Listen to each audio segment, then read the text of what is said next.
Alright, group one, you feel ready? Now,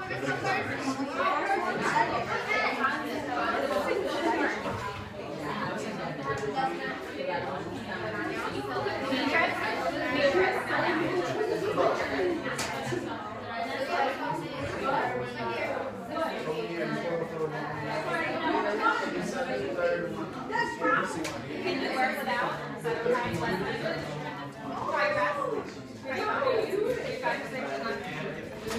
Alright, group two, are you ready?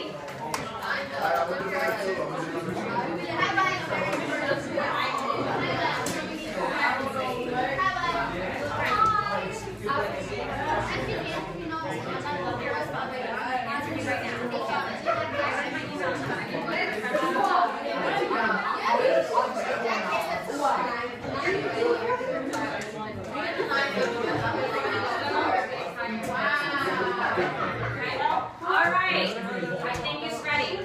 It's time. 2 more minutes. We're ready. We need as much time to argue as we can. No, give us 2 more minutes. We're ready. 2 more minutes. Good morning. Welcome to our debate on the 1930s and New Deal. So Isabel, sit down for a second, okay? Isabel? Okay. So, here is our agenda for this debate in class today. This is our first debate, so I don't expect it to go perfectly with no problems. That's okay. On your desk, you also have a little post-it. It has a number on it. That's the order in which it's going to go back and forth. The pro side is going to start after our opening, and then the rebuttal is going to go. After each side has answered all of their arguments, they've stated their cases, then whoever has the questions, you guys are going to question each other back and forth. When we feel like we've addressed it as much as we can, we'll have each of our sides do the closing arguments. Do we have any questions for the rest of today? Okay. Let's get started. So, can I have viewpoint 1? Your opening statement. Good morning, everyone. My name is Vanessa Mello, and these are my teammates: Diamond Floyd, Anaya Scott, Diana Flores, Rachel Montemano, Ashley Batista, Brenda Sanchez, Kira Sarah, me, Alan Yates, David Ortiz, and Robert Clare. And today we will prove to you that the New Deal was not a failed attempt at change, but was in fact a largest feat achieved by the United States. And we will show you this through our major points: that the New Deal took away child labor and improved working conditions. It ensured relief, recovery, and reform. It also helped the U.S. gain initiative. The New Deal created acts to relieve the U.S. of debt and evolve democracy. And our first group is Bethany, Brenda, and Ashley. Do we have to stand up? Okay, let's please remember to be respectful, courteous, and quiet while the other group is going. Save all of your arguments and your comments until the end. FDR's approach to the Great Depression was much better than other countries. The creation of the New Deal had changed people's lives.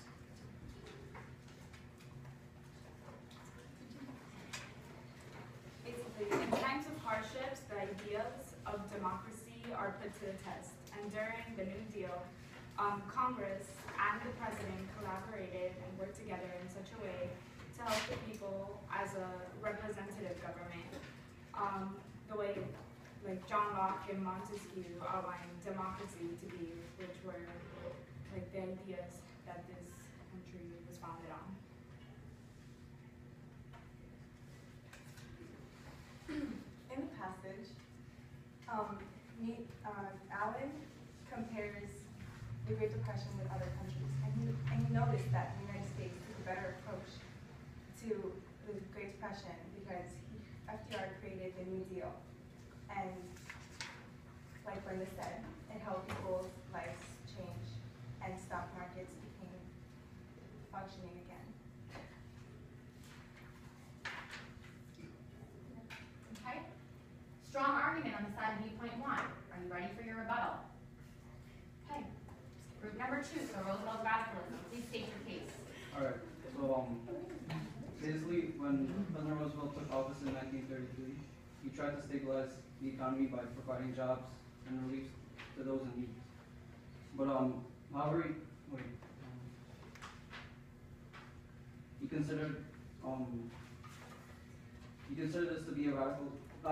Some people consider him to be a radical president because of his efforts to stabilize America, and some say that he did like too much, like his policies, and It created confusion for the people because there's many different policies that cannot get together for the people. So yeah. Can you repeat that, please? So basically, like they created many different policies that for the people having like too much. They cannot make it like too much for the people to like get to it and be like more understand it. he basically all the policies he made kind of put like the people in a state of confusion because there were like a lot of policies that pretty much like set up to accomplish the same goal. So Okay, so you would argue that the New Deal was not beneficial to the American public, whereas Yeah. you guys would say that it was great. but I think he should have kept it like more simple and instead of creating all those like policies. Like for example, he created for farmers. He created like many different help. But it's like for one farm, like for the farmers, he should get one like big statement, like make them very well. But he created like two first for the farmers Okay. and different other stuff too. Okay. One more remark and then we'll go on to the next. FDR clearly stated everything in a list. And whoever was in need of something, they could have clearly looked at the list he made for the people and decided what they needed to change with their life. There was no confusion with that list. It clearly stated what each plan was for. Okay. Keep that heated debate within you. Let's go to the next one. Okay. So, group 3. Hold that Can we thought. introduce ourselves? Oh, this group, you never did your opening statement. People Okay, I'm so sorry. So, really quick, who's the opening statement? Oh, Isabel, come on. Brief break. Introduce viewpoint 2, please. Good morning, everyone. My name is Isabel. These are my team members, Chris Mack. Caesar, Kilisar, Asia, Joelle, Chatina, Melissa, Ashley, Jasmine, Ramon, Jesse, and Rick's not here either. Today we will prove to you that the New Deal was a considerably limited achievement under FDR's presidency, and it indeed hurt our economy and America's business, therefore becoming one of the greatest failures to happen during the Great Depression.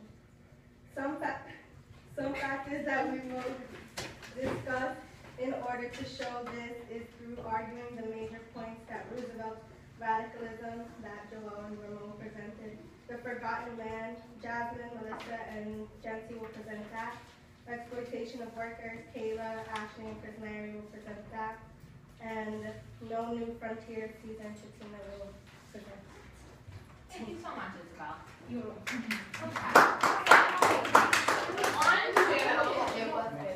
Okay, back to viewpoint 1 now. We'll go back and forth again. So, speaker number 3. It will be for the new economic policy. Okay. Many can argue that Roosevelt's New Deal was a success because Roosevelt's deal ensured relief, recovery, and reform.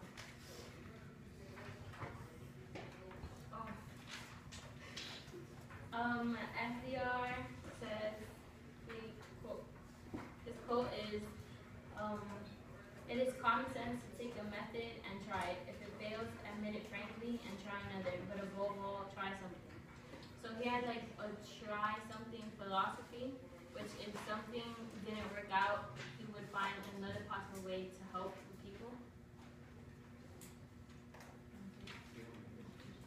And by what he meant by relief was that he would take immediate action, and by recovering, he would establish temporary programs to restart the flow of consumer demand.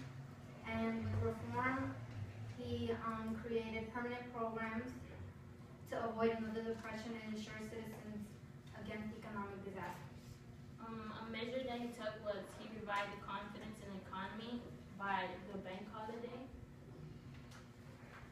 which he closed down all the banks and to ensure that they were good enough for the use of people.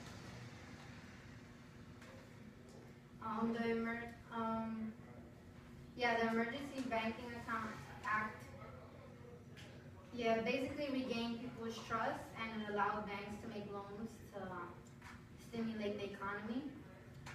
That was an act he did under relief. By recovery, he did the Homeowner Loans Corp, which gave loans to homeowners so they wouldn't go homeless.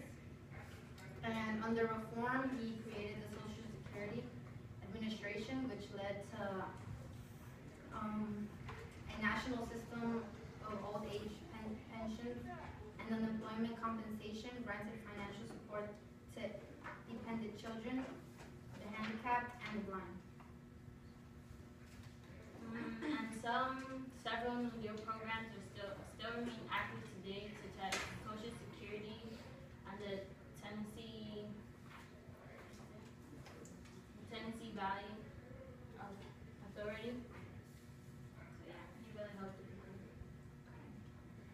Okay, sounds like he did a lot to help. There are many different acts. Group viewpoint 2. Do you believe that he did the most that he could possibly, or do you think that anybody was perhaps forgotten?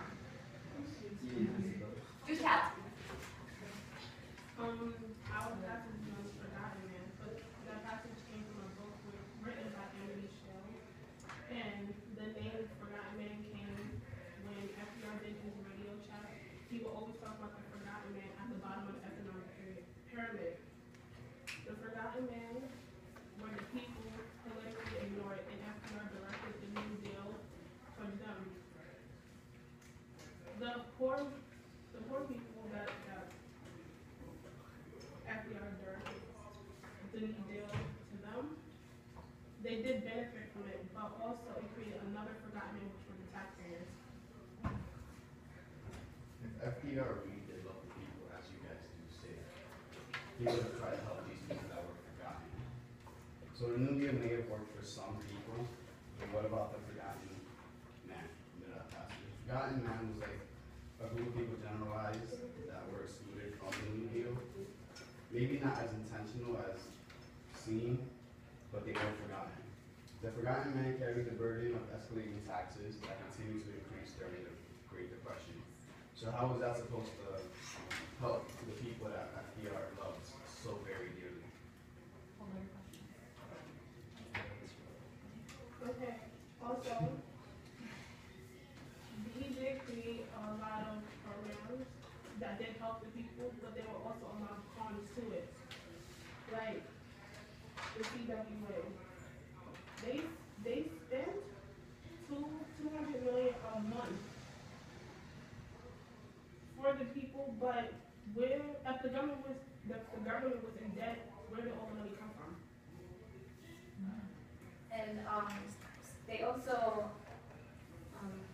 created the CCC, which was supposed to help people get jobs, but there was negative effects because if you signed up for the program, the agency, and you wanted to quit, like, how do you make that? If you wanted to quit the agency, you weren't assured to get a job. Also, they had a non-discriminatory policy, which means but yet they separated the white men and the black men, and the blacks.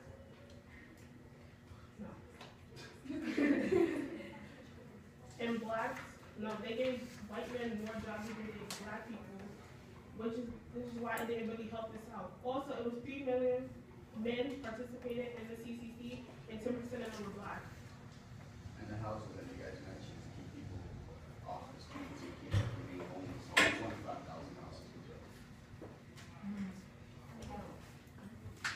Okay, so any last minute comments between these groups? Just one between these two sections. Everybody else, please, I know we're getting a little heated. Save your comments, save your questions for the end, just because I want everybody to get their little ideas across. Any questions between these groups? Okay, we are up to